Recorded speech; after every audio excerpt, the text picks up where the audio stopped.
प्रिय मित्रों, जीवन यह अस्थायी है, यह क्षणभंगुर है। कभी भी हमारी मृत्यु हो सकती है। हमें इसके लिए प्रतीक्षा नहीं करनी है कि जब हमारी उम्र बढ़ेगी तो हम अध्यात्म की ओर मुड़ेंगे। कभी भी किसी भी क्षण हमारा बुलावा आ सकता है। अतः मानव जीवन का लक्ष्य है इस जन्म को तो आनंद में जीना ही है, अगले जन्म को भी आनंदमय बनाएं, इसके लिए प्रयास करना है। ये जन्म अगर गड़बड़ हो गया तो आगे का जन्म भी और गड़बड़ हो जाता है। अतः हमें धर्म का आचरण करना बहुत जरूरी है। धर्म के आचरण से मृत्यु के बाद कम पीड़ा होती है। हर मनुष्य मरने के बाद सूक्ष्म लोक में चला जाता है। जैसे मछली पानी में रह सकती है, जमीन पर नहीं, उसी प्रकार मृत्यु के बाद सूक्ष्म लोक हमारा निवास स्थान है। इस सूक्ष्म लोक के बारे में मैंने मृत प्राणी से एक बार बात की। वह और कोई नहीं, वह मेरे वही प्रोफेसर थे जिन्होंने कहा था कि जीवन एक रासायनिक प्रक्रिया है और यह एक ही बार में समाप्त हो जाता है। एक दिन जब मैं घूमने के लिए पटना गया, वहाँ कृष्णा घाट पर टहल रहा था। कृष्णा घाट मुझे छात्र जीवन से ही बहुत प्रिय था, क्योंकि मैं मिंटो हॉस्टल में रहता था और बगल में ही कृष्णा घाट है। लेकिन बहुत दिन के बाद वहाँ घूमने जब मैं गया तो मैंने देखा और देखते रह गए कि मेरे प्रोफेसर साहब खड़े हैं जिन्होंने कहा था कि जीवन एक ही बार मिलता है, यह एक रासायनिक प्रक्रिया है। मैंने उनके चरणों की छूने की कोशिश की, लेकिन छूने जैसी वहाँ पर कोई चीज़ नहीं मिली तो मैं आश्चर्य में डूब गया। मैंने कहा, गुरुवर, मैं आपके चरण स्पर्श करना चाहता हूँ। उन्होंने कहा कि अब तुम मेरा चरण स्पर्श नहीं कर सकते हो, क्योंकि मेरी मृत्यु 5 वर्ष पूर्व हो चुकी है और मेरे को जब भी याद आता है तो मैं गंगा के तट पर घूमने के लिए आ जाया करता हूँ। सूक्ष्म लोक से मेरी यह यात्रा यहाँ तक होती है। मैंने जिज्ञासा प्रकट की कि गुरुदेव, आपने तो कहा था कि मृत्यु के बाद जीवन नहीं है, लेकिन आप तो यहाँ पर बैठे हुए हैं। उन्होंने कहा कि मैंने जो कहा था वह गलत है। अब तुम समझ लो, जो लोग कहते थे physics ends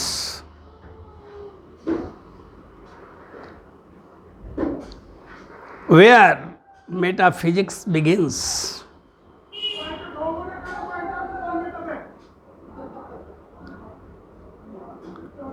Metaphysics begins where physics ends.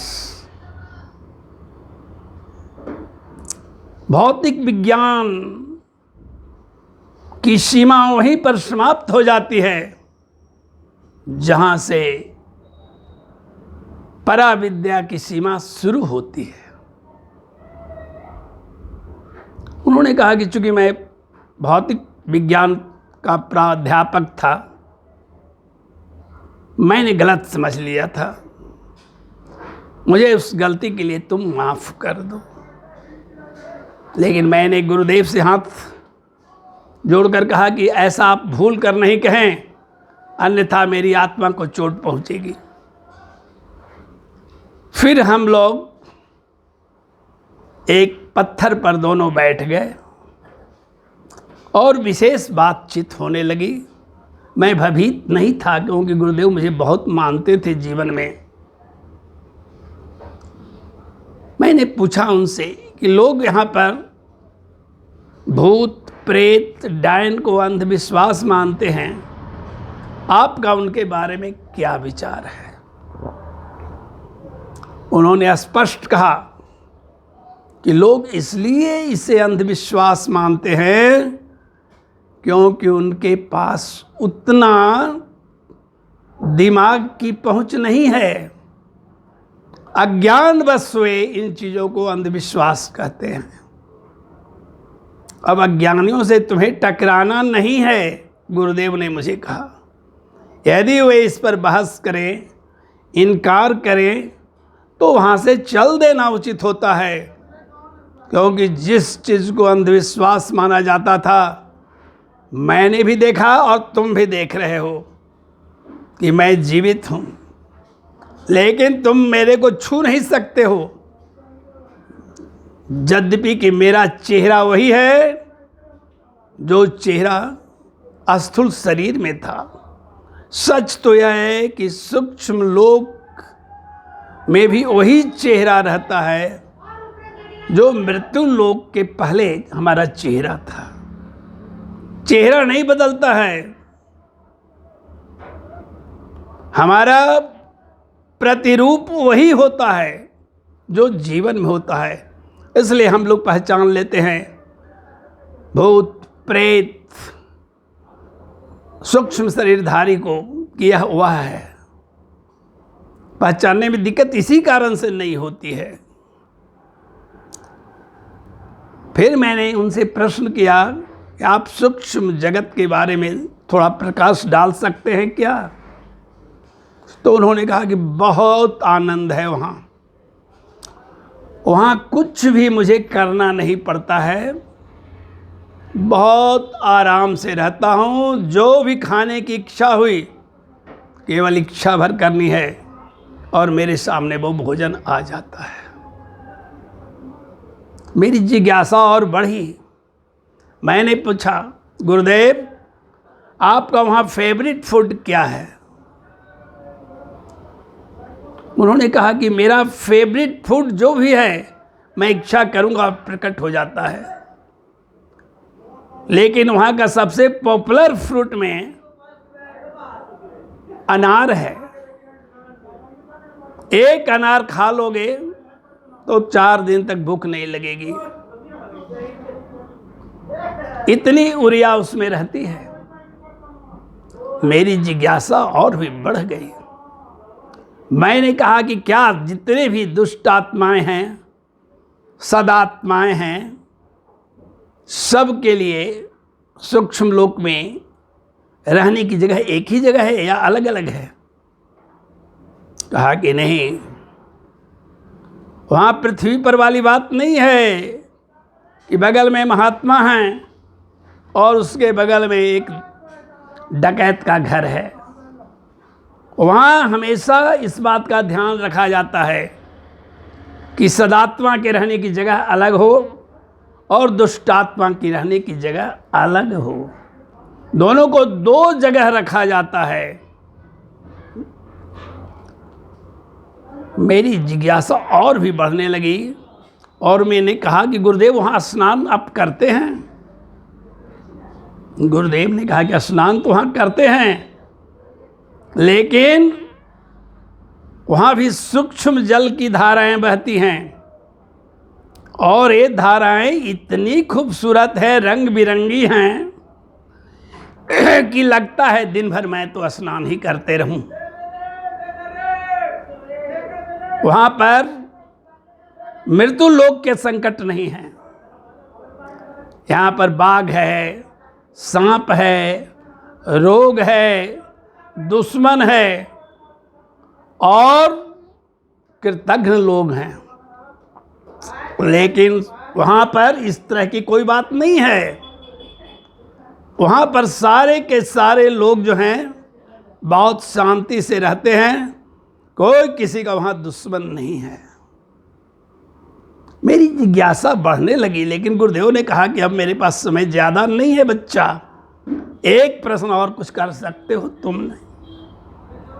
तो मैंने कहा कि क्या जो लोग हमारे घर के पहले मर गए हैं वहाँ जाने पर उनसे भेंट होती है या नहीं होती है?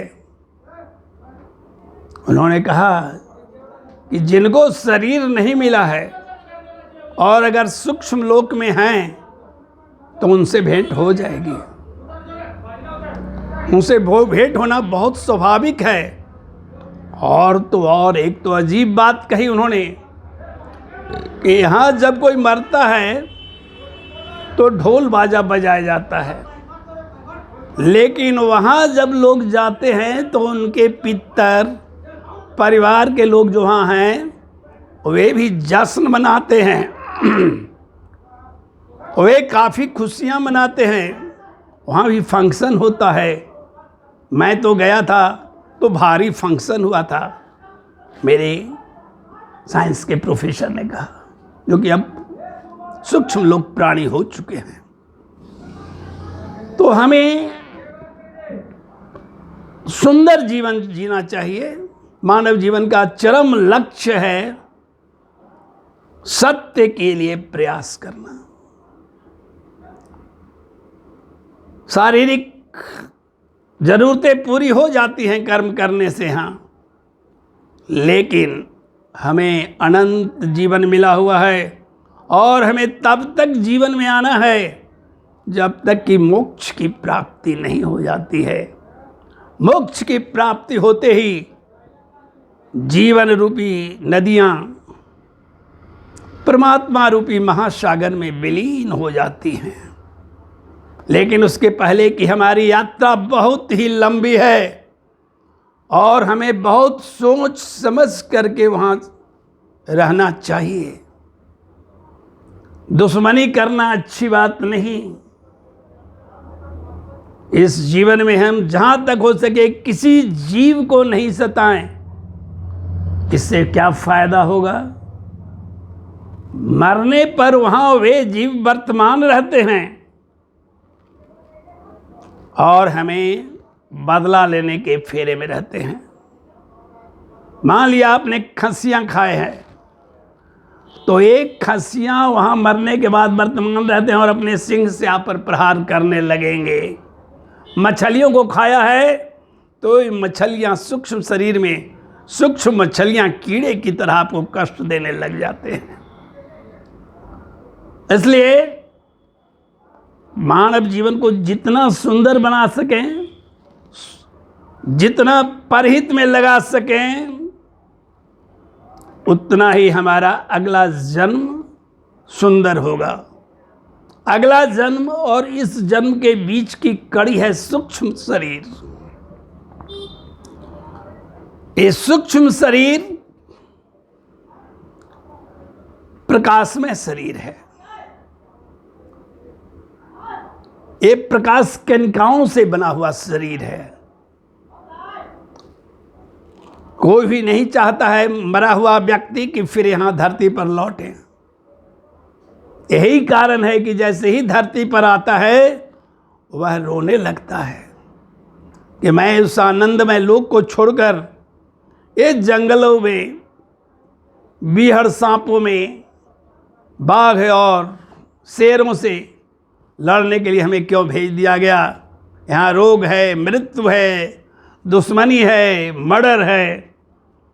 रोने लगता है सूक्ष्म शरीर। ये सूक्ष्म शरीर माता के गर्भ में जब बन जाता है हमारा शरीर तो यह आकर के उसमें बैठ जाता है और आत्मा उस समय नहीं आती है। आत्मा तो इसमें तब आती है जब 1 घंटा जन्म लेने में बाकी रह जाता है, क्योंकि आत्मा वैसी जगहों पर नहीं रह सकती है, लेकिन 1 घंटा के लिए उसे वहाँ रहना पड़ता है। गर्भ में बहुत तकलीफ है, इसमें शंका नहीं, लेकिन आत्मा के पहुँचने के बाद थोड़ा आराम मिलता है और जीव बाहर आने के लिए बाध्य हो जाता है, और फिर शुरू होती है माया की एक लंबी कहानी। इसलिए मित्रों, हमें बहुत सावधानी से जीना चाहिए। जीवन एक रहस्य है और मृत्यु उससे बड़ा रहस्य। लेकिन अगर हम किसी की बुराई नहीं करते हैं, अगर हम सही ढंग से कमाते खाते हैं, तो आगे का जीवन ज़्यादा अच्छा होता है। इसी के साथ हमारी आज की यह बैठकी समाप्त होती है। फिर हम कल मिलेंगे।